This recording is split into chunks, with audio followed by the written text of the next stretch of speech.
పోయి భగవంతుని కాలు పట్టుకోవడము, భగవంతుని కాలు పట్టుకుంటే అన్నీ వచ్చేస్తారు. అసలు విగ్రహాలను ముట్టొద్దు అని చెప్తారు పెద్ద. భగవంతుని కాలు పట్టుకోవడం అంటే శ్రీరామచంద్రుడు నడిచిన మార్గం రెండు, ఒక పాదము ధర్మం, ఇంకొకటి సత్యం. సో అట్టి రామాయణాన్ని ఎవరు రాసిండు? ఫస్ట్ రామాయణాన్ని ఫస్ట్ ఎవరు రాశారు? నేను భగవద్గీత కోతలేను, ఆల్రెడీ భగవద్గీత ఉపన్యాసం అయిపోయింది, జయశ్రేఖ ఇచ్చేసారు. ఇక దాంట్లో కొద్దిగా రామాయణం ఎవరు రాశారు చెప్పారు? వాల్మీకి రాశారు. మరి వాల్మీకి ఎవరిని అడిగిండు తెలుసా? వాల్మీకి రామాయణం అనేది ఎట్లా, ఆయన పోయి ఏం అడిగిండు? నాకు ఈ యుగంలోనే ఉంటూ నాకు తెలిసిన వ్యక్తి అయి నేను జీవించి ఉండంగా 16 గుణాలు కలిగిన ఒక వ్యక్తి గురించి చెప్పన్నాడు. అతను ఈ ప్రస్తుతం ఉన్నవాడంట. ఎప్పుడు అంతకుముందు ఉన్న ఏమంటారు వామన అవతారము, లేకుంటే నరసింహ అవతారము, ఇంకో అవతారం కాదంట. ప్రస్తుతం ఇప్పుడు ఈ యుగంలో ఉన్న ఒక వ్యక్తి గురించి చెప్పు అని చెప్పిండు. ఎవరిని అడిగిండు అంటే నారదుని అడిగిండు. కానీ మన పాత సినిమాలు నారదుని ఏ విధంగా చూపించిన అంటే ఇద్దరి మధ్యని కొట్లాట పెట్టే వ్యక్తిని చూపించింది. నారద భక్తి సూత్రాలు మీకు అందరు తెలుసు.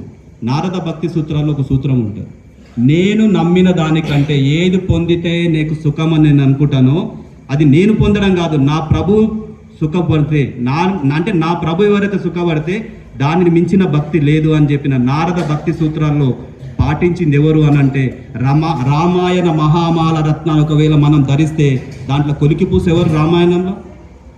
ఇప్పుడు మనం మంచి ఏమంటారు హారం వేసుకుంటాం, లాకెట్ ఉంటుంది కదా, ఆ లాకెట్ వచ్చి మన హృదయం జరుగుతుంది. అసలు రామాయణంలో క్యారెక్టర్ లేకపోతే రామాయణం లేదు. రాముడు, సీత, లక్ష్మి వీళ్ళందరూ ఉన్నారు కదా, లక్ష్మణుడు కంటే మించిన పాత్ర ఎవరైనా త్రిమూర్తి హనుమంతుడు. తన ప్రభువు మంచిగా ఉండాలని చెప్పే కదా. అసలు ఏమన్నా ఏదైనా ఒక రాజ్యానికి రాజా ఏం ఆశించలే, ఖాళీ టిఫిన్ కూడా చెప్పలేడంట రాముడు. మరి ఎక్కడిచ్చిండు రాముడు? మరి ఆంజనేయుని పొందిన ఏం ఫలితం పొందిండు అని అంటే శ్రీరాముని కౌగిలి పొందిండు, శ్రీరాముని హృదయంలో తన స్థానాన్ని పొందడం జరిగింది. సో భక్తులకెల్లా గొప్ప భక్తి అంటే తాను ఏది తాను పొందడం కంటే ఇతరులు మంచిగా ఉండడం అనుకోవడమే నిజమైన భక్తి అని చాటి చెప్పిన నారదుని పోయి అడగడం జరిగింది. ఏమని అడిగింది తెలుసా? నారద తొందరగా నాకు రామాయణం గురించి చెప్పు, రాముని గురించి చెప్పి ఇట్లాంటి అడగలే. తద్విద్ది ప్రణిప్రాతేన పరిప్రశ్నేన సేవయా ఉపదేక్షంతి తే జ్ఞానం జ్ఞాని నస్తత్వదర్శిన అని చెప్పాడు. అంటే వినయంతో నేను అడిగిన డౌట్ ఒకవేళ దానికి నాకు అర్హత ఉంటే ఎంత వినయంగా అడిగిండు అని అంటే ఇవాళ గురువుల పట్ల మనం కూడా అంతే సాష్టాంగ నమస్కారం చేస్తూ గురువు పట్ల, ఎందుకంటే గురువు అంటే ఎవరు? అజ్ఞానాన్ని తొలగించి జ్ఞానాన్ని ఇచ్చేవాడే గురువు. అంతే, గురువు కాలం మీద పడితే మనకి ఏదో అయిపోతుంది అనేది మాత్రం నేనైతే దాన్ని గురువు చెప్పిన మార్గాన్ని మనం ఆ మార్గంలో వెళ్తేనే మనకు మంచి జరుగుతుందని నేను నమ్ముతున్నాను. సో మొక్కొద్దని నేను అన్నాను, అది మన నమ్మకము. ఎవరైనా సరే వాళ్ళ మార్గంలో పూర్వమే మనకు ముఖ్యం అన్నట్టు ఇక్కడ. కాబట్టి అదే అంటే పిల్లలకు మనకు నేర్పాలి ఈ శ్లోకాన్ని, భగవద్గీతలోని ఇంపార్టెంట్ శ్లోకం. అంటే భగవంతుడు ఆ శ్లోకంలో గురువుని ఏ విధంగా మనం నమస్కారం చేయాలనే భావన ఆ శ్లోకంలో. అట్టి విషయాన్ని అడిగిన వాల్మీకి నారదుడు చెప్తాడు, 16 గుణాలు కలిగిన వ్యక్తి గురించి చెప్తాడు. ఎవరా 16 గుణాలు కలిగిన వ్యక్తి? 18 సంవత్సరాలు పాలించిన జవహర్లాల్ నెహ్రూ మర్చిపోయినాం, కానీ 18 లక్షల సంవత్సరాల కింద ఈ భరతవర్షాన్ని పాలించిన రాముని ఎవ్వరూ మర్చిపోయారు. ఎందుకంటే రామ్రావ్ లక్ష్మారావు, రామ్ రెడ్డి లక్ష్మారెడ్డి, రామోస్ లక్ష్మీస్, ఇట్లాంటి పేర్లు కొన్ని కోట్ల మందికి ఉంటాయి. కొన్ని వేల గ్రామాలకు రాముని పేరుతోటి ఉంది. ప్రపంచంలో ఎక్కువ గుహుళ్ళు ఎవరికి ఉన్నాయంటే ఆంజనేయ స్వామి, ఆ తర్వాత నెక్స్ట్ ప్లేస్ ఎవరికి ఉందంటే రామునికి. కాబట్టి అట్టి రాముని యొక్క 16 గుణాల గురించి మనం మాట్లాడుతాం. ఓకే, సో దాంట్లో మొట్టమొదటి గుణం వచ్చేసి గుణవాన్. గుణం అంటే ఏం చెప్పండి? రామాయణంలో మెయిన్ మనం తీసుకుంటే అన్నదమ్ముల మధ్య అంటే అన్న తమ్ముడు పట్ల ఎట్లా ఉంటాడు. సో లక్ష్మణుడు కింద పడిపోతాడు, మూర్ఛపడిపోతాడు. రావణాసురుని అస్త్రప్రయోగం వల్ల లక్ష్మణుడు కింద పడి మూర్ఛపడిపోతే అది మీకు తెలుసు స్టోరీ. ఆంజనేయుడు పోయి సంజీవని పర్వతం తీసుకొస్తాడు, తర్వాత రక్షిస్తాడు. అప్పుడు తన తమ్ముడు మూర్ఛపడిపోతే రాముడు ఎంత ఏడ్చిండు. దేశ దేశేచ కలత్రాని దేశ దేశేచ బాంధవ తంతుమ్న దేశ పశ్చామి ఎత్ర భ్రాత సహోదర అని చెప్పేసి. నేను నవ్వుకుంటే చెప్పుకోదు, ఏడ్చుకుంటే చెప్తాను, ఎందుకంటే రాముడు ఏడ్చుకుంటే చెప్తాను. మళ్ళీ నేను ఏడుస్తాను, మీరు ఏడుస్తాను.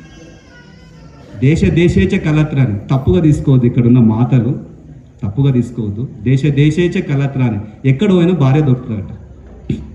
ఎక్కడ పోయినా భార్య దొరుకుతుంది, దేశేజన బాంధవ ఎక్కడ పోయినా చుట్టాలు దొరుకుతారంట. తంతుమ్న దేశ పశ్చాన్ని, ఈ రాజ్యం కాకపోతే ఇంకో రాజ్యం కొట్టుకోవచ్చు. ఎత్త భ్రాత సహోదర, నిన్ను మించిన తమ్ముడు నాకు లేడయ్యా అని చెప్పేసి, అంటే తమ్ముళ్ళ పట్ల సోదర భావం, అంటే అట్టి గుణాన్ని చూపించిన, అంటే తమ్ముళ్ళ మీద ప్రేమను చూపించిన రాముని కంటే మించినోడు ఉన్నాడా ఇక్కడ? లేడు కదా. నెక్స్ట్ వీర్యవాన్, ఏదో రాముడు దేవుడు అంట, విష్ణు అవతారంలో ఒక అవతారం, రావణాసురుని ఈజీగా చంపేసిండు అని మనం అనుకోవచ్చు. రాముడు చేసిన యుద్ధంలో 24 గంటల పాటు చాలా రోజులు యుద్ధం, అంటే 17 రోజుల ఆ యుద్ధంలో చాలా అలసిపోతే ఇక యుద్ధం చేయలేని పరిస్థితికి పోతే విషాదంలోకి వెళ్ళిపోతాడు. ఏంద్రా ఈ రావణాసురుని చంపలేకపోతున్నాయి, దశకంటుని అని చెప్తే అప్పుడు ఒక ముని వస్తాడు. ఎవరు? అగస్త్యుడు. ఏం బోధిస్తాడు? ఆదిత్య హృదయం. 26 శ్లోకాలు ఉంటాయి, 25-26 శ్లోకాలు. ఎంత స్పష్టంగా ఉంటాయంటే ఆ 25-26 శ్లోకాలు మనం ఒకవేళ పఠిస్తే ఖచ్చితంగా ఏదన్నా మన ఆపద నుంచి బయటపడతాం. ఎక్స్పీరియన్స్ తోటి చెప్తుంది. సో ఆదిత్య హృదయం చదవడం వల్ల మనం విజయమే సిద్ధిస్తాం. సో అట్లాంటి యుద్ధము రామాయణంలో ఏ విధంగా పోల్చారు తెలుసా? గగనం గగనాకారం, సాగరం సాగరూపము, రావణ యోర్యుద్ధే రావణ యోరివా అని చెప్పారు. అంటే గగనాన్ని, ఆకాశాన్ని ఇంకో ఆకాశంతో పోల్చారు, సముద్రాన్ని ఇంకో సముద్రంతో పోల్చారు. రావణ యుద్ధం మించినంత యుద్ధం ప్రపంచం లేదు అని చెప్పింది. అంటే ఎంత కష్టపడితే, మరి రాముడు ఎంత కష్టపడితే రావణాసురుని విజయం పొందిండు అనే దానికి చెప్పుకుంటే చాలా విషయాలు మనం చెప్పుకోవచ్చు. సో రాముని మించిన వీరుడు ప్రపంచంలో లేడు. నెక్స్ట్ ధర్మజ్ఞశ్చ. సో ధర్మము అంటే ఏంటి? లోకహితమై, శాస్త్ర సంబంధమై, మంచి వాళ్ళ హితం కోరుకొని నువ్వు ఏ కార్యం చేసినా దాన్ని ధర్మం అంటావు. సో రాముడు చేసిన ధర్మాలన్నీ మనకు తెలుసు.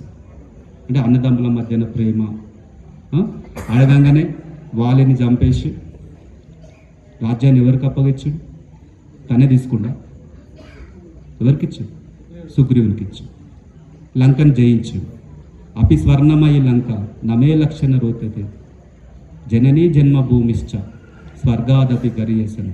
ఈ లంకా నగరాన్ని చూసి లక్ష్మణుడు, అన్న అయోధ్య వద్దనా, దానికంటే ఇదే బాగుంది, మనం ఇక్కడనే ఉందామంటే, వద్దురా నాయన, జననీ జన్మభూమిశ్చ స్వర్గాదపి గరియేసి అని చెప్పింది. జన్మభూమి మన అమ్మతో సమానంరా, మన కన్న నేల ఏదైతే అయోధ్య ఉందో దానికే ఉదమని చెప్తాడు. అట్టి లంకను జయించిన లంకను తీసుకున్నాడా? ఎవరికిచ్చాడు? విభీషణునికి ఇచ్చాడు. మరి ధర్మంలో రాముని మించిన ధర్మజ్ఞుడు ఎక్కడైనా ఉన్నాడా? ఇది 3వది. 4వది కృతజ్ఞశ్చ. రాముడు అపకారం చేస్తే మర్చిపోతాడు, ఎంత పాపం చేసినా ఆయన పట్టించుకోడాడు. కానీ ఇసుమంత అంటే ఘోరంత ఉపకారం చేస్తే రాముడు ఎప్పుడు కూడా తన మనసులో పెట్టుకుంటాడు. ఇసుమంత ఉపకారం చేసిన గుహుడు ఏం ఉపకారం చేసాడు? పడవను దాటించు. కేవలం పడవను దాటించినంత మాత్రాన చిన్న జాతి వ్యక్తి, ఒక అడవికి రాజు ఆ గుహుని తీసుకొచ్చి తన పట్టాభిషేక సమయంలో రారాజులు సామ్రాటుల మధ్యలో కూర్చుండు. రాముడు ఏమన్నా ఈ కులం వాడా ఆ కులం వాడా అని చూపించిండా? ఎక్కడన్నా కులాల మతాల మధ్యన భేదం చూపించిండా?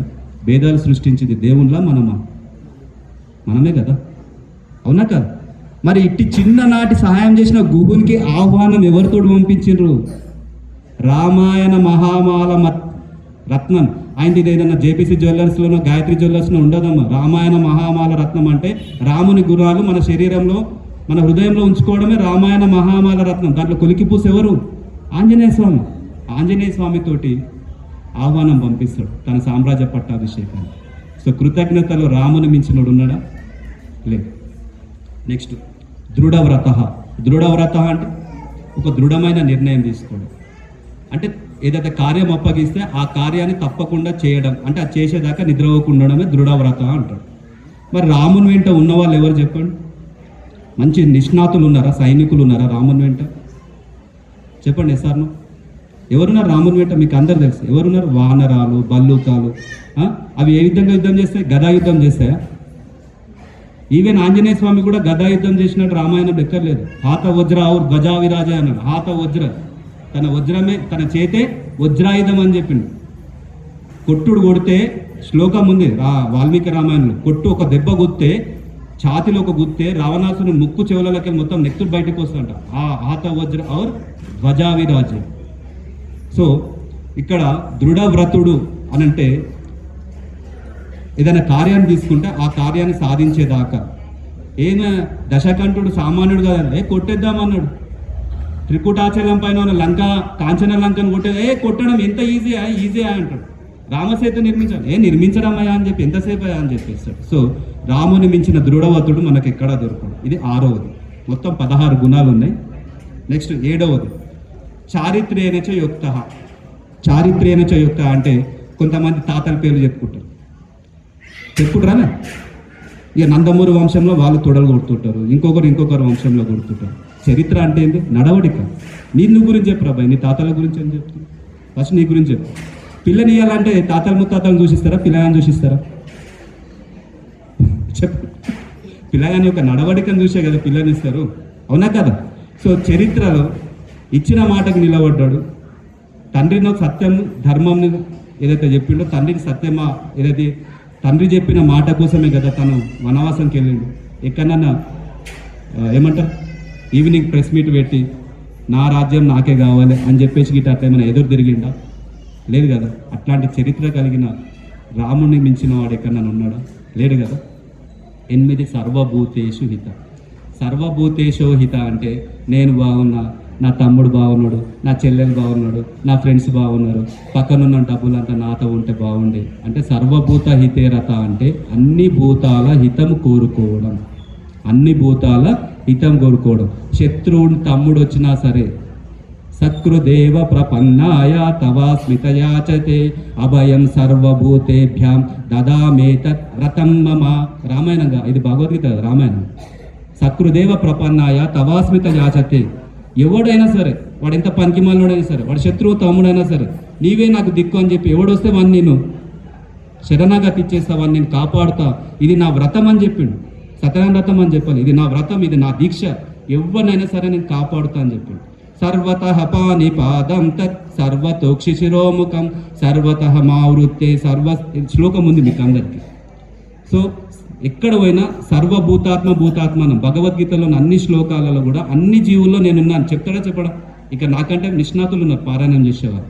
ఉన్నాడా లేదా ఈ శ్లోకాలు? ఏమంటారు? సమం పశ్యంతి సర్వత్ర సమవశ్యతి ఈశ్వర నైనాసాత్మనాత్మానం తతో యాతి పరాం గతిం అని చెప్పిండు. అంటే ఎక్కడ అన్ని జీవులలో నేనున్నా అని చెప్పిండు. అంటే సర్వభూతాల హితం కోరుకోవడంలో శత్రువుని తమ్ముడైన విభీషణుని శరణాగతి చేసిన రాముని మించిన వాడు ఎక్కడైనా ఉన్నాడా? లేదు. నెక్స్ట్ సమర్థశ్చ. విషయాలు తెలుసుకోవడం వేరు, తెలుసుకున్న విషయాలను ఆచరణలో పెట్టడం వేరు. మహాభారత యుద్ధంలో ఉత్తర కుమారుడు ఉంటాడు, అన్ని విద్యలు తెలుసు. కౌరవుల యుద్ధం చూడంగానే ఏమంటాడు? పారిపోతాడు. సో సమర్థశ్చ అంటే ఎదుటి వాళ్ళ నుంచి దేశాన్ని ధర్మాన్ని కాపాడడం. సో రావణాసుర హితంలో ఖచ్చితంగా తన భార్యను తెచ్చుకోవాలనే ఏంతోటే కదా. సో యుద్ధంలో ఎక్కడ కూడా వెనుకడుగు వేయలేడు. సో సమర్థశ్చ అంటే రాముని మించిన సమర్థుడు మనకు ప్రపంచంలో ఎక్కడ లేదు. ఇది వచ్చేసి 10వది. 11వది ప్రియదర్శన. శూర్పణఖ చూడంగానే రావణాసురుడు అంటే శూర్పణఖ చూడంగానే రాముని ఏం చేస్తుంది? ఇష్టపడుతుంది. అంటే ఒక వ్యక్తిని చూడంగానే ఒక భావన కలుగుతుంది. భర్త చనిపోయిన వాలి చనిపోతాడు. వాలి చనిపోయిన ఆయన భార్య పేరు తార. తారను శ్రీరాముని చూడంగానే ఎంత పెద్ద మహానుభావుడు రా అని చెప్తాడు. అంటే ప్రియదర్శన అంటే బాహ్యంగా కడిగే ఏదైతే ఉంటే అందంతో కాకుండా ఎదుటి వాళ్ళు పడిపోవడం. ఇప్పుడు మనం వివేకానందని ఫోటో చూస్తాం, సుభాష్ చంద్రబోస్ ఫోటో చూస్తాం. వివేకానందన్ ఫోటో చూడంగానే, అబ్దుల్ కలాం ఫోటో చూడంగానే మనలో ఒక భావన ఉప్పొంగిపోతుంది. అరే వీళ్ళు మహానుభావులు రా అంటారు, అవునా కదా? సో లుక్ అంటే అట్లా ఉండాలి. అంటే బాహ్య అందం కంటే ఇన్నర్ బ్యూటీ అనేది చాలా ఇంపార్టెంట్. అర్థమవుతుందని చెప్పేది. ప్రియదర్శన అంటే మన నడవడిక ద్వారా, మనం మాట్లాడే మాట ద్వారా, మన వ్యక్తిత్వం ద్వారా ఏదైతే కలుగుతుందో దాన్నే మనం ప్రియదర్శన అంటాం. సో 12వది వచ్చేసి ఆత్మవాన్ అంటే ఆత్మవిశ్వాసం కలిగి ఉండడం. రాముని మించిన ఆత్మవిశ్వాసం కలిగి ఉన్న వాడిలో అపారమైన ధైర్యం కలవాడు అన్నట్టు అర్థం వస్తుంది. కొంతమంది ఏమంటారు, లోపల పైకి బాగా గంభీరంగా మాట్లాడు, లోపల మొత్తం ఏముంటుంది? పిరికితనం ఉంటుంది. సో అట్లాంటి పిరికితనం ఉండకుండా ధైర్యంగా ఉండేవాడు. 13వది జితక్రోధ. చెప్పండి, జితక్రోధ అంటే అర్థం మాత్రం. జిత అంటే జిత అంటే జీత్, గెలవడం. ఎవడైతే క్రోధాన్ని అంచుకుంటాడో వాడు గెలిచినట్టు. ఉత్తముని కోపం ఒక క్షణం ఉంటుందంట, మధ్యముని కోపం ఒక గడియ, ఒక గంట పాటు ఉంటుందంట, అధముని కోపం ఒక పగలు, ఒక రాత్రి ఉంటుందంట, నీచుని కోపం వాడు చచ్చేంత వరకు ఉంటుందంట. కామ క్రోధశ, మొన్ననే మనకు సిద్ధాంతి గారు చెప్పారు, కామ క్రోధశ్చ లోభశ్చ దేహే తిష్టంతి తస్కరాహ. ఈ కామక్రోధ లోపాలు దొంగల లోపల, చోరుల మన లోపలనే ఉండి మనలో ఉన్న మంచిని తీసుకెళ్తాయి. దొంగలు చెప్పొస్తారా అన్న? దొంగ ఎవడన్నా మన ఇంటికి చెప్పొస్తాడా? చెప్పి రాడు. ఏ టైంలో వస్తాడో తెలియదు. కామక్రోధ లోపాలు కూడా అవి లోపలనే ఉంటాయి. కామం అంటే మన తెలుగు కామం కాదు, సంస్కృత కామం. కామం అంటే వరదే కామరూపిణి అంటాం, సరస్వతి మాతను పూజిస్తాం. కామరూపిణి అంటే మా కోరికలు తీర్చేయడం. కానీ దుర్మార్గులు, పనికిమాల కొడుకులు ఉన్నారు కొంతమంది, హేతువాదులు అని పేరు చెప్పుకుంటారు. హేతువాదం అంటే హిందూ మతాన్ని ద్వేషించడమే హేతువాదం అనుకుంటారు. అట్లాంటి కొడుకులు ఏం చెప్తున్నారు? కామరూపిణి అంటే సరస్వతి దేవిని ఐటమ్ గర్ల్గా పోల్చుతున్నారు. ఎంత దుస్థితిలో ఉన్నాం మనం ఇవాళ. హిందూ మతాన్ని ఈజీగా బ్లేమ్ చేయొచ్చు. సో ఇట్టి వాటి పట్ల మనం కడు జాగరూకులై ఉండాలి. సో ఇప్పుడు ఎక్కడున్నా నేను? ఎక్కడున్నా చెప్పండి ఒక్కసారి. నేను చెప్పేది అర్థమవుతుందా? ఎక్కడున్నా జిత క్రోధ, ఎవడు క్రోధాన్ని తొలగించుకుంటాడో వాడే విజయం సాధించినట్టు చెప్తున్నాడు. క్రోధాత్ భవతి సమ్మోహ, సమ్మోహాత్ స్మృతి విభ్రమ, స్మృతి భ్రంశాత్ బుద్ధినాశ, బుద్ధినాశాత్ ప్రణశ్యతి. కోపం వల్ల సర్వం నాశనం అయిపోతావురా, తన కోపమే తన శత్రువు అని చెప్పింది. కాబట్టి కోపాన్ని విడిచిన వాడే ఎవరు? జిత క్రోధుడు అని చెప్పింది. సో సీతమ్మ తల్లిని ఎత్తుకెళ్తే రామునికి ఎంత కోపం వస్తుందో తెలుసా? నేను తలుచుకుంటే ఈ 3 లోకాలను ఏకం చేస్తా అని చెప్తాను. అప్పుడు పక్కకు లక్ష్మణుడు ఉంటాడు, ఓదారుస్తాడు. అన్న, ఈ శోకం వల్ల సృష్టి నాశనం అవుతుంది తప్ప ఇది అసాధ్యమన్నా, నువ్వు అట్లా చేయొద్దు అని చెప్పేసి లక్ష్మణుడు ఓదార్స్తాడు. అంటే ఆ విధంగా అన్నాదమ్ముల మధ్యన అనుబంధం ఆ విధంగా చెప్పి. లక్ష్మణుడు వనవాసం వెళ్తే, లక్ష్మణుడు ఎవరెంట వెళ్తాడు? రాముని వెంట వెళ్తాడు. తల్లి ఆశీర్వాదం తీసుకొని వెళ్తే తల్లి, ఏ వద్దురా నాయన, రాముడు పోతున్నావు, నువ్వెందుకు పోతావురా, నువ్వు ఇన్నే ఉండు, నువ్వు నన్ను చూసుకోవాలని చెప్పిందా తల్లి? లక్ష్మణ్తో ఏమన్నది? నీ జన్మనే నీ అన్న కోసం రా బాబు అని చెప్పి. ఏమని చెప్పింది? రామం దశరథ ఆత్మజం విద్ది, మాం విద్ది జనక ఆత్మజం, అయోధ్యా మఠమం విద్ది, గచ్చ తాత యథాసుఖం. నీ తండ్రి రామయ్యలో నీ తండ్రి దశరథుని చూసుకోమని, సీతమ్మ తల్లిలో నీ తల్లి సుమిత్రను చూసుకున్నాను, ఎక్కడ రాముడు ఉంటే అక్కడ అయోధ్య అని చెప్పి, అదే నీ సుఖమురా అని చెప్పేసి సుమిత్రమ్మ చెప్పింది. ఆ సుమిత్రమ్మను ఆదర్శంగా తీసుకుని, అంటే ఒక కొడుకును అన్న సేవ అనే ధర్మానికి ఒక కొడుకును పంపిస్తే, ఇంకొక కొడుకును దేశ రక్షణలో భాగంగా భరతుని వెంట త్యాగం చేసిన సుమిత్రమ్మ జన్మించిన దేశం. ఆ సుమిత్రమ్మను ఆదర్శంగా తీసుకొని విద్యావతి తెలిసి ఉంటుంది. భగత్ సింగ్ తల్లి, భగత్ సింగ్ ఉరి తీసిన తర్వాత విద్యావతి ఏడుస్తుంటే ఒక తల్లి వచ్చి ఓదారుస్తారు. అమ్మ చెప్తారు, జాత సహి ధ్రువ మృత్యు ధ్రువం జన్మ ముతస్సత తస్మాద పరిహారాధ్యన త్వం శోచితు మరస్య అని చెప్తుంటారు. పుట్టినవాడు మరణించక తప్పదు, మరణించినవాడు జన్మించక తప్పదు. ఇది ఒక్కటి ప్లే చేసి మనకి వెనకటి సినిమా పోతే ఇది ఒక్కటే శ్లోకం వస్తుండే, భగవద్గీతలో ఇంకో శ్లోకం రాదు. ఈ శ్లోకం చెప్తే పోతే ఆమె ఎందుకు ఏడ్చిందని చెప్తా అంటే, ఒక కొడుకు చనిపోయినా బాధపడతలే తల్లి, ఇంకొక కొడుకు ఉంటే కూడా దేశానికి స్వాతంత్ర పోరాటంలో అమరుడైనా నేను బాధపడకుండా అని చెప్పేసి, ఇంకో కొడుకు గిట్ట ఉంటే కూడా ఎక్కడ పంపిస్తా అని చెప్పింది, దేశ రక్షణ కోసం పంపిస్తున్నా అని చెప్పేసి విద్యావతి. ఈ విద్యావతికి ఆదర్శం ఎవరు? సుమిత్రమ్మ. సో జితక్రోధ అనేది ఎక్కడెక్కడో పోతున్నాం టాపిక్ ఇక్కడ. సో కోపాన్ని నశించడం అని చెప్తున్నాడు. నెక్స్ట్ ద్వితీయ అంటే వర్చస్సు. ధర్మం ఆచరిస్తే వచ్చేది ధర్మ వర్చస్సు, తపం ఆచరిస్తే వస్తుంది తప. ఆ విధంగా వర్చస్సు అని అంటే ఒకటి చెప్దామా? సువర్చల సమేత ఆంజనేయ స్వామి. సువర్చస్సు అంటే వర్చస్సు, సు అంటే మంచి. ఆంజనేయుని గురువు ఎవరు? సూర్యుడు. సూర్యుడు ఎక్కడ గురువు? సూర్య మండే అగ్నిగోళమా అని అంటే మీరు అనుకోవద్దు. ఓంకారం, ఎప్పుడైతే బ్రహ్మ ఈ సృష్టిని చేస్తున్నప్పుడు తను ఏం చేయాలని ఆలోచన ఇస్తున్నప్పుడు ఆయన నుంచి అనుకోకుండా ఒక శబ్దం వస్తుంది, ఓంకారం. ఆ ఓంకారం నుంచే రుక్కులు, మన ఏమంటారు 4 వేదాలు ఇవన్నీ ఆవిర్భవించి అందులో నుంచి ఒక ఆకారం ఏర్పడి, ఆ ఆకారమే సూర్యనారాయణగా నేను 4 వేదాల స్వరూపంగా సూర్యనారాయణగా ఆవిర్భవిస్తున్నా అని చెప్పడం జరిగింది. సో ఇమం వివస్వతే యోగం ప్రోక్తవానహం అవ్యయం 4వ అధ్యాయం 1వ శ్లోకం. అవునా? ఆ శ్లోకంలో భగవద్గీతలోని విషయాలను ఫస్ట్ నేను సూర్యునికి ఉపదేశించిన, సూర్యుడు తన కుమారుడు మునుకు ఉపదేశించిన, ఆ తర్వాత ఇక్ష్వాకునికి ఉపదేశించిన అని చెప్తున్నాను. భగవద్గీత అనేది ఎప్పటి నుంచో ఉంది. ఈ విషయాన్ని నేను ఈ విధంగా అంటే సూర్యునికి తెలిసిందని ఉపమానంగా చెప్తున్నాను. అట్టి సూర్యుని నుంచి విద్యాబుద్ధులు నేర్చుకున్న ఆంజనేయుడు తన నేర్చుకున్న విద్యాబుద్ధులు తన కోసం ఉపయోగించిండా, రామకార్యం కోసం ఉపయోగించిండా? రామకార్యం కోసం ఉపయోగించాడు, అంటే లోకరక్షణ కోసం ఉపయోగించాడు. సో మరి నేటి యువత ఎవరిని ఆదర్శంగా తీసుకోవాలి? ఆంజనేయ స్వామిని ఆదర్శంగా తీసుకోవాలి. సో ఈ విషయాన్ని నేనేం చెప్పాలి? వివేకానందుడే చెప్పాను. అంటే మనం బలిష్టంగా ఉండాలన్నా, మనం జ్ఞానంగా ఉండాలన్నా, మనం దృఢంగా ఉండాలన్నా, మనం మంచి ఐశ్వర్యవంతుడిగా ఉండాలన్నా మనకు ఎవరు ఆదర్శం కావాలి చెప్పండి? ఆంజనేయ స్వామి ఆదర్శం కావాలని వివేకానందుడు చెప్పాడు. సో ఇక్కడ ద్వితీయమాన్ అంటే సువర్చల సమేత అనేది ఎందుకు చెప్తున్నా అంటే కొన్ని తెలియని విషయాలు చెప్పడం వల్ల తప్పు లేదనుకుంటున్నా. సువర్చల సమేత అంటే ఆంజనేయ స్వామికి వివాహం అయిందని అంటారు, కానీ కాలేదు. సువర్చల సమేత అంటే ఏదైతుందో సూర్యుని ద్వారా ఏదైతే వర్చస్సు ఆయనకు అందిందో అట్టి జ్ఞానం ద్వారా ప్రపంచానికి వెలుగు నింపిన ఆంజనేయ స్వామిని సూర్యుని కూతురితో వివాహం జరిగింది అన్నట్టు కథారూపంలో చెప్పడం జరిగింది. కానీ సువర్చల సమేత ఆంజనేయ స్వామి ఎక్కడ ఉంటాడంటే హిమవత్ పర్వతాల్లో కదలీ వనంలో ఉష్ణవాహనం అంటే ఒంటె పైన ఆసీనులై మనల్ని కరుణిస్తూ ఉంటాడని చెప్పేసి ఏమంటారు మంత్రశాస్త్రంలో చెప్పడం జరిగింది. కాబట్టి ద్వితీయమాన్ అంటే వర్చస్సు. సో రాముని యొక్క వర్చస్సు అంటే రాముని చూడంగానే మనకు ఒక రకమైన భావన ఏర్పడుతుంది. అట్లాంటి వర్చస్సు కలిగిన వ్యక్తి శ్రీరామచంద్రుడు. 15వది అనసూయ. అనసూయ అంటే ఆయన టీవీ యాంకర్ అనసూయ కనుక అనసూయ అంటే అసూయ లేనివాడిని అనసూయ అంటారు. చాలా శ్లోకాల్లో మనకు వస్తుంది అనసూయ.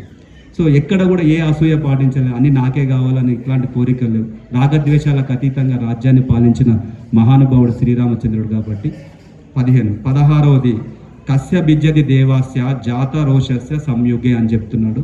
తన కోపం వల్ల చాలామందికి వచ్చే కోపం వల్ల మొత్తం కీడే ఏర్పడుతుంది. కానీ తనకు వచ్చే కోపం వల్ల ఏదైతే కోపాన్ని యుద్ధం చేయాలంటే ఖచ్చితంగా ఏం రావాలి? కోపం రావాలి. ఆ కోపాన్ని ఏదైతే ప్రయోగించి లోకరక్షణ చేసింది కాబట్టి ఇవాళ శ్రీరాముడు మనందరికీ దేవుడైండు. రాముడు అంటే రామ అవతారంలో శ్రీరామచంద్రుడు ఎక్కడా నేను దేవుడు అని ప్రకటించుకోడు. ఆత్మానం మానుషం రూపం రామం దశరథాత్మజం అని చెప్పుకున్నాడు. నేను దేవుణ్ణి కాదు. మీరు అంటున్నట్టు ఎప్పుడు ఇది ఘటన ఎక్కడ జరుగుతుంది?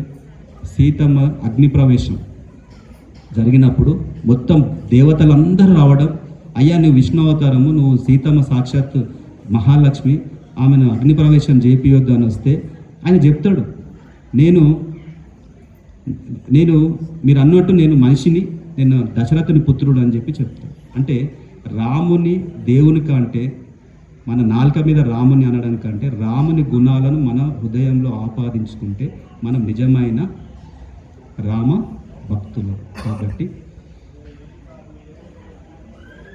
సరే, మనకి ఇవాళ భక్తి అనగానే చెప్తారా?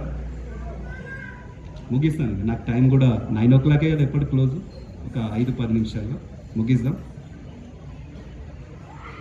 తల్లి గర్భము నుండి ధనము తేనేవాడు. నువ్వు బిల్ గేట్స్ కడుపులో పుట్టాలి, లేకపోతే అంబానీ మన్మన్గా పుట్టాలని ఏమైనా మనం రాసుకున్నామా? ఏమన్నా చెప్పరు? తల్లి గర్భము నుండి ధనము తేనేవాడు. పుట్టంగానే నువ్వు అంత బంగారంతో పుట్టినావా? పుట్టినప్పుడు ఏం తీసుకురాలే, పోయేటప్పుడు ఏం తీసుకురాలి. కాబట్టి వెళ్ళిపోయే నాడు వెంట రాదు, పోయేటప్పుడు ఏమైనా వెతకపోతామా? లక్షాధికారైన లవణమన్నమ మింగు కానీ మేలిమి బంగారము మింగబోడు. నేను చెప్పిన పాయింట్ అర్థమైంట అందరికీ, ఎక్కువ ఎక్స్ప్లెనేషన్ అవసరం లేదు. అంటే పోయేటప్పుడు మన ఇంట వచ్చేది శరీరం యద వాప్నోతి యచ్చా పుత్రామతీశ్వర గృహే తైత్వాని సంయాతి వాయుర్గంధా నివాసయాత్. మన ఇంట వచ్చేటివి ఏంటి? పూల ఎంతైతే వాసన, ఎట్లయితే గాలి ద్వారా ఎట్లయితే వాసన వస్తుందో, అంటే దుర్గంధం వాసన ఏ విధంగా మంచి వాసన సువాసన ఎట్లయితే గాలి ఎట్లయితే తీసుకొస్తుందో, మన ఇంట వచ్చేటివి ఏంటి? మన కర్మఫలాలు అని చెప్తున్నాం. కాబట్టి అనాయాసేన మరణం వినధ్యానేన జీవితం దేహంతేవ సవ సాన్నిధ్యం దేహమే పార్వతీపతే అన్నాడు. అనాయాసేన మరణం. కొన్ని వింటుంటాం, చూసంగా చడిపోతున్నాడు, వాట్సాప్లో పెడతారు, అప్పుడప్పుడు తక్కువని పడిపోతారు. అంటే ఆయాసం లేని మరణం, వినద్ధానేన జీవితం. చనిపోయేటప్పుడు కూడా ఎవరితోటి ఏమీ చెప్పించుకోకుండా మనం పోవడం. దేహంతే తవ సాన్నిధ్యం, బతికినన్ని రోజులు పరమాత్మ నీ సాన్నిధ్యం ఉండు. అట్టి మరణాన్ని ఇచ్చేది ఎవరంటే సాక్షాత్ లయం, సృష్టిని లయం చేసేది ఎవరు? శివుడు. కాబట్టి మనం ఆ విధంగా అట్లాంటి రావాలి అని అంటే మనకు కొంత క్వాలిఫికేషన్ ఉండాలి. మరి ఆ క్వాలిఫికేషన్ ఏముండాలి? భగవద్గీత కించిత గీత గంగాజల లవ కనికాపీత సకృతపియేన మురారీ సమార్చ క్రియతే తస్య ఎమేన అంటే ఎవరు? యముడు. నా చర్చ, యమునితోటి ఎటువంటి చర్చలు వాదనలు ఉండాలంట. మరి ఏం చేయాలి మనం? భగవద్గీత కించిత గీత, భగవద్గీతలోని ఒక శ్లోకాన్ని అర్థం చేసుకుని ఆచరించడు. గంగాజల లవ కనికాపీత, గంగాజలాన్ని సేవించినవారు. సకృదపి ఏన మురారి సమార్చ, మురారి అంటే ఎవరు? విష్ణుదేవుని పూజించినప్పుడు. నేను చెప్పిన 3 మాటలు అర్థమవుతున్నాయి. భగవద్గీతలోని శ్లోకాన్ని అర్థం చేసుకోవడం, ఆచరించడంతో పాటు నెక్స్ట్ గంగాజలాన్ని సేవించిన వారు, 3వది మహావిష్ణువుని పూజించినవారు. ఈ ముగ్గురికి యమునితోటి వాదనలు ఉన్నాయంట. అంటే యమునితోటి వాదించడం అంటే దాని అర్థం ఏంటంటే మరణరాహిత్యం, మళ్ళీ పుట్టడం అనేది ఉండదు. పునరపి జననం పునరపి మరణం అంటాం కదా. ఈ జనన మరణ చక్రాల్లో మళ్ళీ ఉండాలి. దేంట్లో మనం కైంకర్యం పొందుతామంటే పరమాత్మలో మనం లీనమైపోతామని చెప్తున్నారు. దేన్ని చదవడం వల్ల? భగవద్గీత చదివితే షుగర్ వ్యాధి కూడా అవుతుంది. మనం చక్కెరవాది అంటాం కదా. కోట్ల ఆస్తులు ఉంటాయేమో, ఆ తినడానికి వచ్చినప్పుడు గింత అన్నం పెట్టుకుంటాం, గింత పెరుగు పెట్టుకుంటాం. ఎన్ని కోట్లు ఉంటే ఏం లాభం చెప్పండి? తినే తిండి కూడా మనకు కడుపు నిండా తింటలేదు. అనిర్వేద శ్రీయోమూలం, అనిర్వేద పరమం సుఖం అని చెప్పాడు. దిగులు లేనివాడు ఎవడైతే ఉంటాడో, దిగు లేకుండా జీవించిన వాడు ఎవడైతాడో వాడిని మించిన ఐశ్వర్యవంతుడు లేడంట. ఇది నేను చెప్పాలి, హనుమంతుడు రామాయణంలో చెప్పాడు. అదేవిధంగా ఉద్ధరేదాత్మనాత్మానం అవసాదయత్. Don't depend on others. అగాధము జలనిధిలోన ఆనిముత్యమున్నటులే, శోకాన మరుగున దాటి సుఖముందదిలే, ఏది తనంత తానే నీదరి చేరదు, శోధించి సాధించాలి. అదే ఎవరి గుణం? మాద్రక్క చెప్తారు, ధీరుని గుణం. అక్క నేను అంత పర్ఫెక్ట్ సింగర్ని కాదు, ఏదో అప్పుడప్పుడు కొన్ని రాగాలు వాడేటోని. అయితే అగాధము జలనిధిలోన ఆనిముత్యం ఉన్నట్టులే అంటే ఈ ఆనిముత్యాలు ఎక్కడ దొరుకుతాయి? స్వాతి ముత్యం కానీ ఇట్లాంటి ముత్యాలని సముద్రం అడుగున దొరుకుతాయి. అంటే ఎంత కష్టపడితే కానీ వాటిని మనం తీసుకోలేము. సో మనం కూడా ఈ శోకాన మరుగున దాటి సుఖముందులే అంటే పాసింగ్ క్లౌడ్స్. కష్టాలు వస్తాయి, తర్వాత సుఖాలు వస్తాయి. సుఖం అనేది కాలికి ఉండదు, లైఫ్ లాంగ్ ఉండదు. కష్టం అనేది కూడా లైఫ్ లాంగ్. ఈ సుఖ దుఃఖాలు అనేటి శీతోష్ణములు అంటాం. వర్షాకాలం తర్వాత చలికాలం తర్వాత ఎండాకాలం ఎట్లయితే ఈ కష్ట సుఖాలు అనేవి వస్తుంటూ పోతుంటాయని చెప్తాం. సో ఇంత మంచి పాటలు ఎంత బాగా చెప్పు. తర్వాత ఎవరో వస్తారని ఏదో చేస్తారని ఎదురు చూసి మోసపోకుమా, నిజం మరిచి నిదురపోకుమా అని చెప్పారు. అంటే దీని అర్థం ఏం చెప్పాను? Don't depend on others. ఎవరు వస్తారు నన్ను అందరు చేసుకుంటారు అని చెప్పేసి, ముఖ్యంగా 10th క్లాస్ పిల్లలు ముందలోడు చూపించి రాపిస్తాడేమో అని ఆశపడుకుంటారు. మనం చెప్పారు కదా, సిద్ధాంతి గారు చెప్పారు, ఎంత మంచి మాట చెప్పారు. కొబ్బరికాయ కొడితే చదువు వస్తుంది. పిల్లలకు మనం నేర్పాల్సింది ఏంటి? ఉద్ధరేదాత్మన, నిన్ను నీవు ఉద్ధరించుకోరా అని చెప్తాం.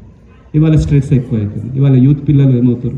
అర్జునునికి ఏదైతే చెప్తారు కదా, శుద్ర హృదయం దౌర్బల్యం తెక్తో ఉత్తిష్ట పరంతప అంటే ఏంటి?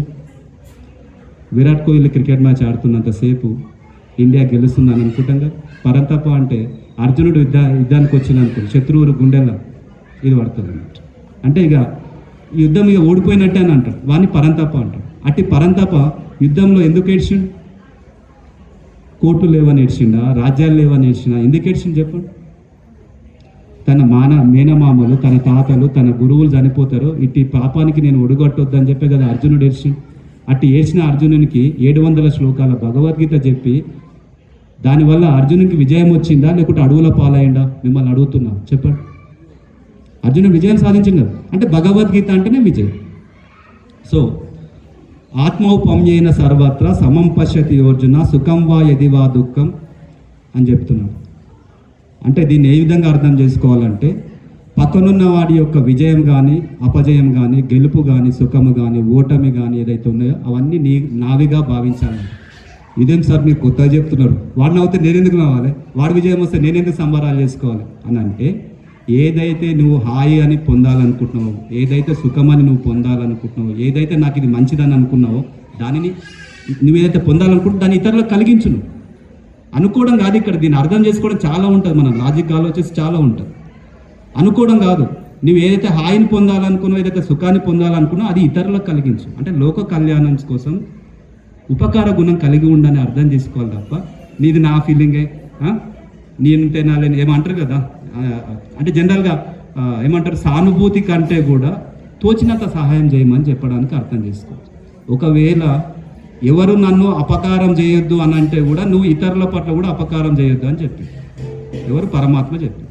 మరి ఇవాళ మనము డాల్బీ డీజేలు టెక్నాలజీ జరిగింది, డీజేలు అని చెప్పి డాల్బీ డీజేలు అని పెట్టి రాజుల కాలం కాదు, రథము గుర్రం లేదు, అద్దం ముందల కూర్చొని యుద్ధం చేస్తున్నా, ముతబొమ్మ బుటబొమ్మ అంటే వినాయకుడు వచ్చి మనకి ఏమైనా వరాలు ఇస్తాడా? తప్పుగా భావించదు, మన్నించండి ఏమన్నా ఉంటే. ఇవాళ డాల్బీ డీజేలు పెట్టి మనం ఏదైతే సుఖం పొందుతున్నామో, ఏదైతే ఎంజాయ్ అనుకుంటున్నామో మనం ఎంజాయ్ చేస్తున్నాం. మరి పక్కకి హార్ట్ పేషెంట్ ఉంటే వాడు ఉంటాడా పోతాడు? పిల్లలకు మనం ఎస్ఏలు పెడతాం, కాలుష్యం పైన ఎస్ఏలు పెడతాం, ఎన్విరాన్మెంట్ పొల్యూషన్ గురించి రాస్తాం, దాంట్లో సౌండ్ పొల్యూషన్ గురించి రాస్తాం, దాంట్లో పిల్లలు రాస్తారు డీజేలు పెట్టొద్దని రాస్తాం. మనం ఏం చేస్తున్నాం? సో ఇటువంటి విష సంస్కృతి నుంచి విడనాడాలి, దీనికి అందరూ మన కంకణబద్ధులై ఉండాలని చెప్తూ ఇది ఆత్మౌపమ్యేన సర్వత్రా అని చెప్తున్నాం. తర్వాత బత్వాతు అనన్యాశక్య అహమేవం విదోర్జున జ్ఞాతుం ద్రష్టుంచ తత్వేన ప్రవేష్టుంచ పరంతప నిత్యాభియుక్తానం యోగక్షేమం వహామ్యహం అని చెప్పిండు. అంటే అనన్య భక్తి, అచంచల భక్తి, శ్రద్ధాసక్తుల భక్తి ఏదైతే ఉంటుందో వాటి వల్ల వాళ్ళే నిరంతరం నన్ను పొందుతారని చెప్తాడు. ఏ జనా పర్యుపాసతే అన్నాడు. ఏ జనా పర్యుపాసత అంటే అని చెప్పాడు. ఏ జనులైనా కుల వర్గ లింగ మత విభేదాలు ఏవీ లేవు, ఎవరైనా కూడా నన్ను శరణు కోరుకోవచ్చుకున్నాడు. ధనవంతుడు కావచ్చు, ఉన్నోడు కావచ్చు, పేదోడు కావచ్చు, ఎవడు నన్ను శరణు కోరితే వాళ్ళ యొక్క రక్షణ అంతా నేనే చూసుకుంటా అని చెప్పిండు. మొత్తం భగవద్గీత శ్లోకాలలో ఇది అందరికి వచ్చే శ్లోకం. ఇది భగవద్గీత శ్లోకాల్లో మధ్యాల శ్లోకం, అంటే భగవద్గీత హారంలో కొలికి పూస అన్నట్టు ఈ శ్లోకం. అర్థమవుతుంది కదా ఇక్కడ నేను చెప్పింది. సో ఇవాళ మనము కొబ్బరికాయ కొట్టే దగ్గరనే ఉన్నాము, ఆచరణలో ఉన్నాము లేదని అంటలేదు, కానీ తక్కువ శాతంలో ఉన్నాం. ఎందుకు అని అంటే లంకా దహనం జరుగుతుంది. లంకా దహనము రామరావణ యుద్ధాన్ని ఇంతకుముందే చెప్పిన. రామరావణ యుద్ధంలో సగం యుద్ధం ఆంజనేయ స్వామి ముందే చేసిండు. రామునుకున్న సగం కష్టాలు రావణాసురుని సగం సైన్యం హనుమంతుడు ముందే హతమార్చిండు ఇక్కడ.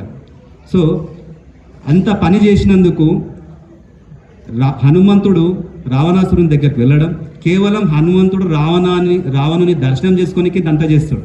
ఎందుకంటే వాడు దుర్మార్గుడు, ఊకేనే మే ఐ కమిన్ సార్ అంటే పర్మిషన్ ఇయ్యాడు. సో అట్టి హనుమంతుడు ఆ విధంగా చేయడం వల్ల రావణాసురుని దర్శనం కలిగింది. పోయి చెప్తాడు, అరే పనికిమాలినాడు, బుద్ధిమంతుని రా నువ్వు, ఒకప్పుడు నువ్వు వేదాలు చదువుకున్నావు, బ్రహ్మ శివులతోటి వరాలు పొందినవు, ఎవరితోటి కూడా మరణం లేని వ్యక్తివురా బాబు నువ్వు. వాడు ఏ విధమైన వరం పొందిండు? నాతో సమానమైన నాకంటే ఎక్కువ వ్యక్తుల్లో నాకు మరణం వద్దని చెప్పాడు. కానీ నాకన్నా తక్కువ ఉన్నారు. మనం ఎట్లయితే దోమలని ఎట్లయితే చిన్నగా చూస్తామో వాడు మనుషులను చిన్నగా చూపించాడు. కానీ శ్రీరామ సాక్షాత్ విష్ణువు ఎవరి రూపంలో వచ్చిండు? నరుని రూపంలో వచ్చి మన పని పట్టిండా లేదు. అర్థమైందిగా నేను చెప్పింది. కాబట్టి ఇక్కడ మనం చెప్పాలనుకున్నది ఏంటంటే, హనుమంతుడు ఎందుకు చెప్తున్నానంటే ఈ మాట, హనుమంతుని ఇంత పని చేసినందుకు రావణాసురుడు ఏం చేస్తాడు? విరూపిని చేయాలి, దూతను చంపొద్దు కాబట్టి విరూపిని చేయాలి, శిరోమండనం చేయాలి, ఏదైనా ఒక అంగం తీసుకోవాలి. అంగం అంటే ఏదైనా అవయవం తీసేసేయాలి, అవమానపరచాలని చెప్పేసి హనుమంతునికి తోక లేకుండా చేద్దామని చెప్పి తోకను అంటు పెడతాడు. ఆ అంటుపెట్టిన తోకను తీసుకపోయి మొత్తం లంకను దహనం చేసినందుకు ఆ తోకకు ఇవాళ తమిళనాడు మొత్తం కూడా చాలా ప్లేస్లలో ఆ తోకకు బొట్టు పెట్టి పూజిస్తారంట. పుట్టిగా చెప్తాను, నేను చూసే చెప్తాను. తస్మాత్ శాస్త్రం ప్రమాణంతే కార్యకార్య వ్యవస్థ. శాస్త్రం లేదుందో అదే చెప్తాను, నా నోటికి వచ్చింది చెప్తాను. సో ఆ లంకా దహనం జరుగుతున్నప్పుడు ఆ నిప్పు పెట్టిన మరి సీతమ్మ తల్లి బాధపడతలే అంటే చాలా బాధపడుతుంది. రావణాసురుడు తీసుకొచ్చినప్పుడు ఎంత బాధపడుతుందో అంతకంటే ఎక్కువ బాధపడుతుంది. నా వల్ల ఒక ప్రాణికి ఇంత అవుతుందా అని చెప్తాడు. అప్పుడు అగ్నిదేవుని, ఎందుకంటే మంట ఎవరు? అగ్నిదేవుడే కదా, అగ్నిదేవుని ప్రార్థిస్తా అంట, ఏమని ప్రార్థిస్తారు? యద్వస్తి పతి శుశ్రూష యద్వస్తి తపో నమః అంటే నేను నిరంతరం పతి సేవాపరంగా అంటే నేను నిరంతరం పతిని సృష్టిలో చేసేవాళ్ళం అంటే శుశ్రూష అంటే సేవ చేయడం, గురు సేవ, పతి సేవ చేసేదాన్ని అయితే నా హృదయంలో రాముని తప్ప అన్యము లేనిదే అయితే నా చరిత్ర తపముతో అయినదంటే ఓ అగ్నిదేవ ఆ హనుమంతుని యొక్క మంటను చల్లార్చు అని ప్రాధేయపడతాను. నిజంగా హనుమంతునికి ఆ మంట ఏమి చేయదని మీకు అందరికి తెలుసు. హనుమంతుడు మహిమాన్వితుడు కదా, హనుమంతునికి ఏమవుతుందని మీరు అనుకోవచ్చు. కానీ ఇక్కడ సీతమ్మ తల్లి ప్రార్థించింది, సుందరకాండలో ఉంది, మీకు తెలిసిన విషయం, నేను తెలియదని నేను అంటాను. సో సీతమ్మ తల్లి ప్రార్థనకు ఎవరు కరుణించుడు? అగ్నిదేవుడు కరుణించు. సో మనం కూడా ఇక్కడ ఏమన్నంటే వాన నువ్వు వడద్దు అంటే వాన వడకుండా ఉంటుందా? గాలి నువ్వు వీయకంటే వీయకుండా ఉంటుందా? సూర్యుడు నువ్వు ఎండగొట్టద్దు అంటే ఎండగొట్టగా ఉంటుందా? ఈ దేవతలు కానీ పంచభూతాలు కానీ నీవు వద్దు అంటే అవి ఉంటాయా? కాబట్టి ఇక్కడ మనం చెప్పాలనుకున్న అంశం ఏంటంటే మనం భగవంతుని ప్రార్థిస్తున్నాం. ప్రార్థించడంతో పాటు ధ్యానంతో పాటు భగవంతుడు కూడా ఇప్పుడు మనకు అప్పు ఇవ్వాలంటే ఊకేనా అప్పిస్తాడా? బ్యాంక్ కూడానా? చెప్పండి, బ్యాంక్ కూడా ఊకేనా అప్పిస్తాడే? ఏం పెట్టుకుంటాడు? హౌస్ లోన్ కోసం ఇల్లు తాకట్టు పత్రాలు పెట్టుకుంటాడా? ఇల్లు పత్రాలు పెట్టుకుంటాడా? నేను అట్లా భగవంతుడు కూడా క్వాలిఫికేషన్ అడుగుతున్నాడు. ఏం అడుగుతుండు? పులిహోర, లడ్డూలు ఇవే అడుగుతున్నాడు. ₹1,00,00,000 దండ తీసుకొచ్చి ఏమని చెప్తుండా? వెంకటేశ్వర స్వామి చెప్పిండా మీకేమన్నా? ₹1,00,00,000 కిరీటం పెట్టమని ఏమని చెప్పిండా? చెప్పలే కదా. ఏం అడుగుతుండు భగవంతుడు? నేను ఇచ్చిన ధర్మాన్ని ఆచరిస్తున్నావా లేదు? అర్థమైందా? ప్రార్థనతో పాటు ధర్మాన్ని నిర్వహిస్తేనే, ధర్మం అంటే చెప్పినాం కదా, ఏదైతే శాస్త్ర సంబంధమైన చేసే పని ఏదైనా దాని ధర్మమే అని చెప్పాలి. సో ధ్యానంతో పాటు పూజతో పాటు ధర్మాచరణ ఎవరైతే చేస్తారో వాళ్ళకి భగవంతుని కరుణా కటాక్షాలు ఎల్లప్పుడూ ఉంటాయని చెప్తున్నా కదా. వాళ్ళ యోగక్షేమాలు ఎవరు చూసుకుంటారని చెప్తుండు? సాక్షాత్ మాం ప్రపద్యంతే తాంసదైవ భజామ్యహం మనోవర్త్మాను వర్తంతే మనుష్య పార్థ సర్వసానం. భక్తులు 3 రకాలు. కోరికల కోసం పూజించేవాళ్ళు, కోరికలతో పాటు కోరికల ప్రతిఫలాపేక్ష లేకుండా జీవించేవాళ్ళు, భగవంతుని కైంకర్యం పొందడానికి సన్యాసం తీసుకుంటారు చూసిరా, మముక్షువులు అంటారు. 3 రకాలు ఉంటారు. నువ్వు ఒకవేళ కోరికలతో పూజిస్తే నీ కోరికలు తీరుస్తా అంటారు. కోరికలతో పాటు కోరికల యొక్క ఫలాలను వదిలిపెట్టడం అంటే ఉన్నదానితోటి సంతృప్తి పడుతూ కర్మ ఫలితాన్ని వదిలిపెడతామంటాం చూసిరా. అట్లాంటి జీవనం గడుపుతున్న వాళ్ళకి వైరాగ్యం కలిగిస్తూ జ్ఞానాన్ని ప్రసాదిస్తానని చెప్తున్నాడు. ఎవరైతే జ్ఞానాన్ని పొంది నిరంతరం పరమాత్మని ఎవరైతే ధ్యానిస్తారో వాళ్ళకి నేను మోక్షం ఇస్తానని చెప్తున్నాడు. అదేవిధంగా రోగాది పీడితులకు కూడా రోగాలను తొలగిస్తానని చెప్తున్నాడు. ఏ యదామాం ప్రపద్యంతే 4వ అధ్యాయంలో శ్లోకం. అదేవిధంగా చివరగా సైంటిఫిక్ రీజన్ భగవద్గీతలో ఉందా లేదా? ఇవాళ నేను కూర్చున్నా, చైర్ పైన కూర్చున్నా. ఈ చైర్ దేనిపైన ఉంది? పీటల పైన. ఈ పీటలు దేనిపైన ఉన్నాయి? దేనిపైన ఉన్నాయి? భూమి మీద ఉన్నాయి. అవునా కదా? సార్ మరి ఈ భూమి పైన ఉన్నాము, మరి మీరందరూ కూడా భూమి పైన, నేను కూడా భూమి పైన. ఈ భూమి పైన ఉన్నందుకు మనం కింద పడిపోకుండా ఎందుకు ఉంటాము అంటే వెనకటికి ఒక ఆయన న్యూటన్ అన్నట్టు ఆయన చెప్పిండంట. ఆపిల్ చెట్టు నుంచి ఆపిల్ పండు కింద పడ్డదని చెప్పిండంట. ఆ ఆపిల్ పండు చూసి భూమికి గురుత్వాకర్షణ బలం ఉందని చెప్పిండంట. నేను చెప్పిన పాయింట్ అర్థమైంది వచ్చి మీకు అందరు. ఈ భూమి చిట్లిపోకుండా, ఈ భూమి విడిపోకుండా, ఈ భూమి తన కక్షలో తాను తిరుగుతూ వేరే గ్రహాలు వాటి కక్షలో ఉంటూ ఈ భూమిని ఢీకొట్టకుండా ఉంచుతుంది ఎవరు? మొత్తం భూమి అంతా జలమై ఉండగా, మొత్తం 100% భూమి అంతా జలమై ఉండగా పావు వంతు భూమిని పైకి తీసుకొచ్చిన అవతారం ఎవరు? సాక్షాత్ విష్ణు వరాహ అవతారం అని చెప్తారు. సో ఈ భగవంతుడు ఓజస్సు గామ విశ్యచి భూతాని దారయామ్యహమోషదా అని చెప్తున్నాడు. అంటే సూర్యుని నేనే అని చెప్తాను. అంతకుముందు శ్లోకాలు అని చెప్పాల్సి వస్తుంది, కానీ పోవద్దు ఇక, ఎందుకంటే 4-5 రోజుల నుంచి కంటిన్యూగా ఇవే అవుతున్నాయి. సో సూర్యుని నేనే, తేజస్సుని నేనే అని చెప్తున్నాడు. గామా విశ్యచి భూతాని, గామ్ ఆవిశ్యచి భూతాని, ఈ భూమిలోకి ప్రవేశించి ఈ భూమికి కామరాగ వివర్జిత బలం. ఓజస్సు అంటే కామరాగ వివర్జిత బలం అంటే దాని అర్థం ఏంటి? ఓజస్సు అంటే బలం. కానీ భగవంతుని బలానికి ఏమన్నా మమత అనురాగాలు ఉంటాయా? ఒకరికి ఎక్కువ ఒకరికి తక్కువ చూస్తాడు భగవంతుడు? ఎక్కడ చూపెట్టాడు? భగవంతుని యొక్క బలానికి రాగద్వేషాలు ఉండవు. ఆ కామరాగ వివర్జిత బలాన్ని ఏదైతే ఉందో దానిని ఓజస్సు అంటారు.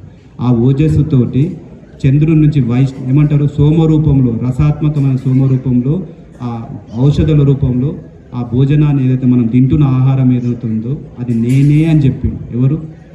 పరమాత్మ. దాని తర్వాత నెక్స్ట్ శ్లోకం మీకు తెలుసు, అహం వైశ్వనరో బుద్ధ్వా ప్రాణినాం దేహమాశ్రిత అని చెప్తుంది. మీరు తింటున్న ఆహారాన్ని వచనం చేస్తుంది కూడా నేనే అని చెప్తుంది. ఎవరు? పరమాత్మ అని చెప్తుంది. ఇప్పుడు ఈ చేతి లేస్తుంది, ఈ కళ్ళు చూస్తున్నాయి, ఈ చెవులు వింటున్నాయి, నేను చెప్పేదంతా మీరు వింటున్నారు, అవునా కదా? మరి దీనికి అన్నిటికీ సంకేతాలు ఎవరిస్తున్నారు? లోపల ఒక చేతనా శక్తి ఉంది, ఆ చేతనా శక్తిని నేనే అని చెప్తున్నాడు పరమాత్మ. కాబట్టి సాక్షాత్ భూమిలో ప్రవేశించి తన బలం చేత సమస్త భూతాలను నిలబెడుతూ సస్యశ్యామల రూపుడై చంద్రుడై ఔషధాలను పండిస్తున్న పరమాత్ముడై గురించి అన్నమయ్య ఎంత అద్భుతంగా చెప్పిండు. ఈ శ్లోకాన్ని నేను సామవేదం షణ్ముఖ శర్మ 45 భాగాలు ఉంటాయి. ఎవరికైనా భగవద్గీత గురించి ఇంకా తెలుసుకోవాలంటే సామవేదం షణ్ముఖ శర్మ, భగవద్గీత పై సామవేదం షణ్ముఖ శర్మ అని యూట్యూబ్లో కొట్టండి. 45 భాగాలు, ఒక్కొక్కటి 2 గంటలు, మొత్తం 90 గంటలు ఉంటాయి. దాంట్లో ఒకరోజు 25th